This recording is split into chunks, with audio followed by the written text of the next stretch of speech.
we don't tend to think about evangelism so much in reference to the Old Testament. It was more so just evangelism, air quote, by rule, by just conquering and having possession of, a certain area of land. But there was also this aspect to it that wasn't so much the conquering. What's up, cool people? My name's Matt. Welcome back to our Bible study.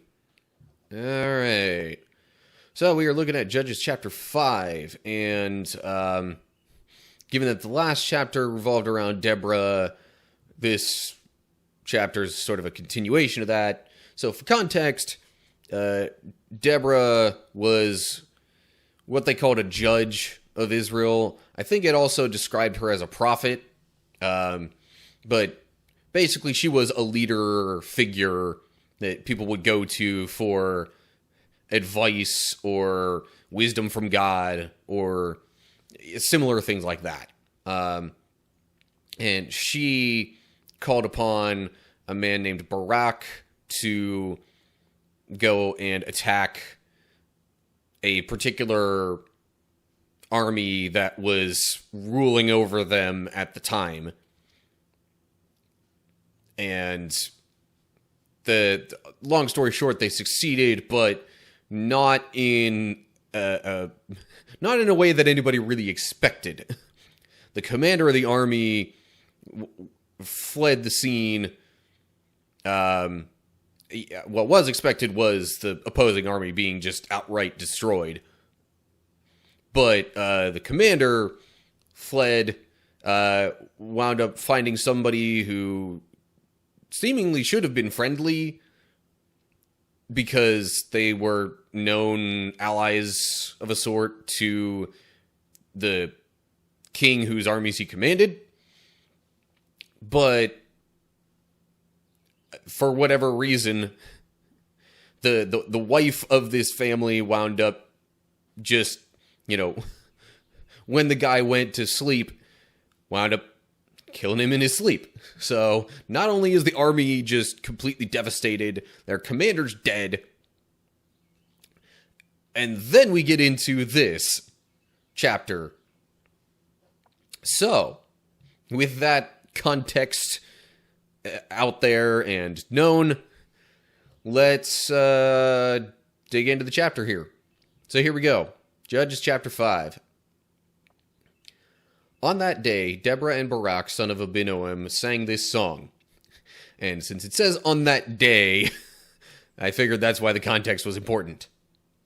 Anyway, so they sang this song. And I'm not going to try to sing it, I'm just going to read the words of it.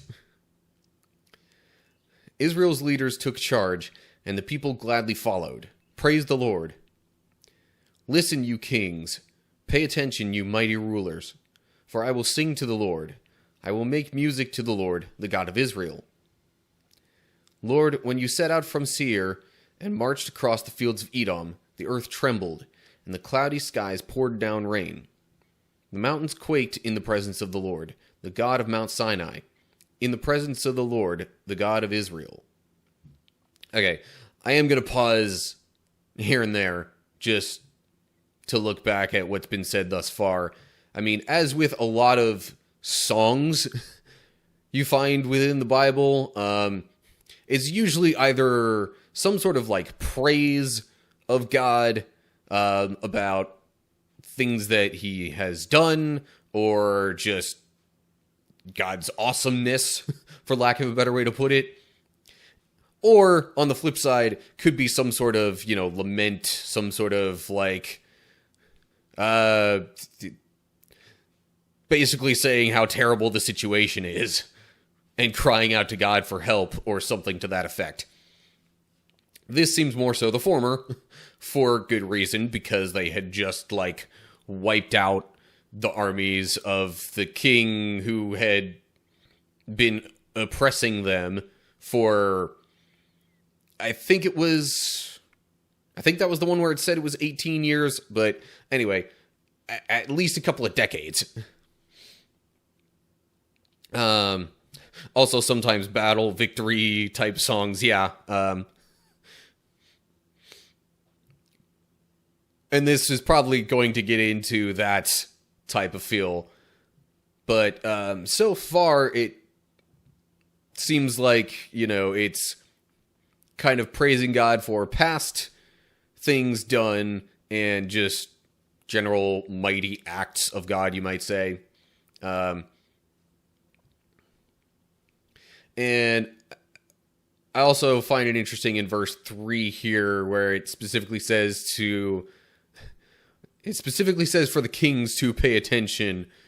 I guess because, the idea is, it could potentially be a warning of sorts to other opposing nations, but also just wanting to spread the word without any hostility, so to speak. Spread the word about the God of Israel, and maybe these other nations will hear about this God and want to know more, or possibly even want to then give Israel's God praise. So, almost like Old Testament evangelism of a sort. Assuming this wound up being spread, throughout the area to other kingdoms and nations and people groups. Just, I don't know. Something to think about, because, we don't tend to think about evangelism so much in reference to the Old Testament. It was more so just evangelism, air quote, by rule, by just conquering and having possession of, a certain area of land. But there was also this aspect to it that wasn't so much the conquering. Anyway, all right. About time I move along. I enjoy talking about this stuff. I'm trying not to get too long-winded on any particular section, though. Okay, verse 6. In the days of Shamgar, son of Anath, and in the days of Jael, people avoided the main roads, and travelers stayed on winding pathways. There were few people left in the villages of Israel, until Deborah arose as a mother for Israel. When Israel chose new gods, war erupted at the city gates. Yet not a shield or spear could be seen among 40,000 warriors in Israel. My heart is with the commanders of Israel, with those who volunteered for war.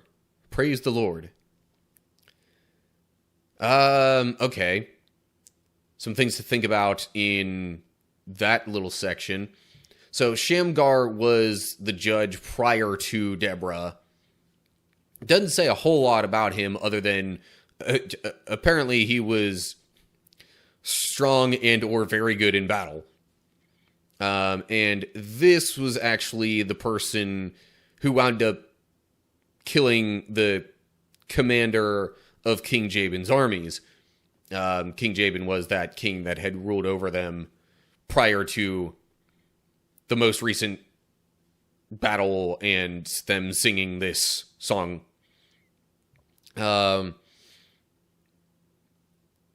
So basically, because of their oppression or, being ruled by King Jabin, the people of Israel, I think what it's saying in here is that, they didn't really want to spend too much time out in the open. They didn't want to, do anything that would have seemed like parading around, being proud of themselves to any extent, for fear of King Jabin being like, hey, things are going too well. These people might, try and rebel against us or something. And then they would just get killed or whatever, or taken prisoner or something to that effect, in all likelihood.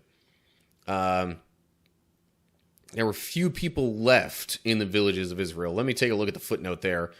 Meaning of the Hebrew is uncertain. Okay. So this is probably one of those, like, this is what we think the translation would be, roughly. But again, more so the, like, not trying to stand out too much kind of idea. And then, of course, getting into why they were in a bad situation in the first place, because they had started worshiping other gods. And they weren't really prepared for any kind of battling. So, how could they have put up a rebellion if they weren't really in a good position to fight? But, despite these circumstances, Barak and I think it said like 10,000 other troops went to battle. And so, I think that's where this little bit of, praise of a sort for those who went and fought comes in, because it was like, despite the circumstances, people still, went to try and fight for our freedom. Our, in this case, being, Israel's. Anyway. Okay. Moving along. Verse 10. Consider this, you who ride on fine donkeys, you who sit on fancy saddle blankets, and you who walk along the road. Listen to the village musicians gathered at the watering holes. They recount the righteous victories of the Lord and the victories of his villagers in Israel. Then the people of the Lord marched down to the city gates. Wake up, Deborah, wake up. Wake up, wake up and sing a song. Arise, Barak, lead your captives away, son of Abinoam. Down from Tabor marched the few against the nobles. The people of the Lord marched down against mighty warriors. They came down from Ephraim, a land that once belonged to the Amalekites. They followed you, Benjamin, with your troops. From Machir, the commanders marched down. From Zebulun came those who carry a commander's staff. The princes of Issachar were with Deborah and Barak. They followed Barak, rushing into the valley. But in the tribe of Reuben there was a great indecision. Why did you sit at home among the sheepfolds, to hear the shepherds whistle for their flocks? Yes, in the tribe of Reuben there was great indecision. Gilead remained east of the Jordan. And why did Dan stay at home? Asher sat unmoved at the seashore, remaining in his harbors. But Zebulun risked his life, as did Naphtali on the heights of the battlefield. Okay, pausing there for a bit, because I've gone through a fair number of verses here.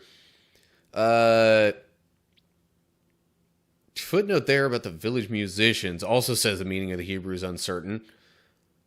So I guess really the main thing that, the Israelites had to, I don't want to say to fall back on, but the main way that they had of recounting God's glory and might in a time when they were, oppressed in a way and, not very strong was, hearing these tales, whether just songs or stories or whatever, of God's prior victories.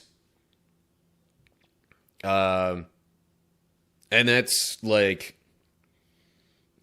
back in these days, history and tradition was kept a lot more orally, for the most part, than in writing, because a lot of people couldn't read. And the ability to read and write was definitely much lower than it is for the most part today. And it probably varied a bit more just from place to place. plus the ability of, or the access to things to write on wasn't really as widespread as it is today either, because they didn't have the tools and equipment to make paper as easily as we do today. But anyway, I digress. So yeah, the people would just hear these stories or these words of wisdom from the people around them, and that's how they would really have any idea of things that happened in the past. So really, in a time when they weren't very strong from a military standpoint, and they really only knew being ruled by somebody else, they would hear these stories of what God did in the past. And that was really their main semblance of, God, of any sort of idea that God could, deliver them from their state of oppression, so to speak. And then, we briefly kind of get into, all right, here's kind of what went down to, deliver Israel from its oppression. So it was Deborah, encouraged Barak to lead some troops against King Jabin's armies. And they came down from Tabor, which I guess was in or near Ephraim. And it basically just wound up being the tribes of Zebulun and Naphtali that were engaged in this conflict. Any of the other tribes didn't really get involved. And that's why it's getting into... although it does mention Issachar here as well. So maybe it was Issachar, Zebulun, and Naphtali. Or it mentions Issachar more positively, I should say. Well, and Benjamin, I guess. So that's 4 tribes that possibly were involved. But it says Reuben was indecisive. Tribe of Dan stayed home. Asher sat unmoved. So it's like they could have had even more help in this. But those tribes didn't help. Which, is all the more reason, combined with just circumstances of everything, and how basically just some random person wound up being the one to kill the commander, points all the more to, hey, this was a God thing. This wasn't like our combined strength on its own that did this.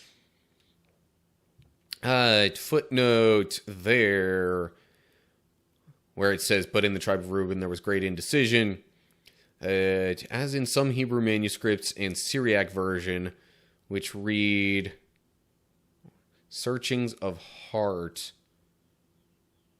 Okay. Masoretic text reads resolve of heart. So, still, the phrase searchings of heart is probably more so a thinking, reflective, like, should I not? Is it like, could point to some indecisiveness. But anyway, really a lot of these footnotes just kind of give insight into, as much as possible, why the wording is the way that it is in this particular translation. Anyway, okay. I still have a fair bit to get through. So let me continue on to verse 19.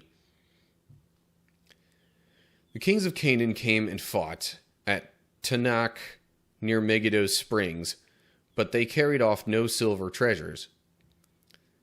The stars fought from heaven. The stars in their orbits fought against Sisera. The Kishon River swept them away, that ancient torrent, the Kishon. March on with courage, my soul. Then the horses' hooves hammered the ground, the galloping of Sisera's mighty steeds. Let the people of Meroz be cursed, said the angel of the Lord. Let them be utterly cursed, because they did not come to help the Lord against the mighty warriors. So I guess there were some other people. I don't know if this was within Israel or nearby, but still other people that could have helped that apparently didn't, because otherwise why would the angel of the Lord want them to be cursed? I mean, it even says right here, because they did not come to help the Lord. So now Jabin was, if I recall correctly, a king of Canaan. I don't know if he also kind of had alliances with other Canaanite kings, which would explain more, saying that this is plural instead of just a singular king of Canaan. But yeah, so as it described in the last chapter, Jabin's army had, I think it said 900 iron chariots or something to that effect. So basically more so like higher technology, tougher equipment and weaponry and things like that. As opposed to Israel's forces in this case probably having a pure numbers advantage as far as number of troops. But so this was basically the opposing armies coming against Israel in this particular conflict, and just giving us a kind of poetic description of that. So, describing King Jabin's armies coming against Israel and kind of the lack of help from other people nearby. And then we get to verse 24. Most blessed among women is Jael, the wife of Heber the Kenite. May she be blessed above all women who live in tents. Sisera asked for water, and she gave him milk. In a bowl fit for nobles, she brought him yogurt. Then with her left hand she reached for a tent peg, and with her right hand for the workman's hammer. She struck Sisera with the hammer, crushing his head. With a shattering blow she pierced his temples. He sank, he fell. He lay still at her feet. And where he sank, there he died. From the window, Sisera's mother looked out. Through the window she watched for his return, saying, "Why is his chariot so long in coming? Why don't we hear the sound of chariot wheels?" Her wise women answer, and she repeats these words to herself. They must be dividing the captured plunder, with a woman or two for every man. There will be colorful robes for Sisera, and colorful embroidered robes for me. Yes, the plunder will include colorful robes embroidered on both sides. Lord, may all your enemies die like Sisera, but may those who love you rise like the sun in all its power. Then there was peace in the land for 40 years. After, the song being sung.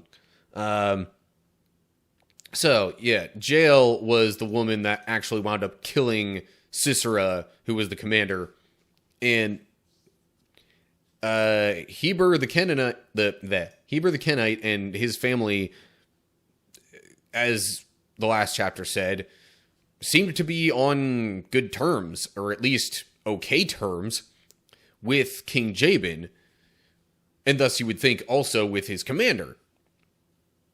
But, and it doesn't even say why, but for some reason, when Sisera comes to their tent to get rest after fleeing the battle, she winds up killing him by driving a tent peg through his head.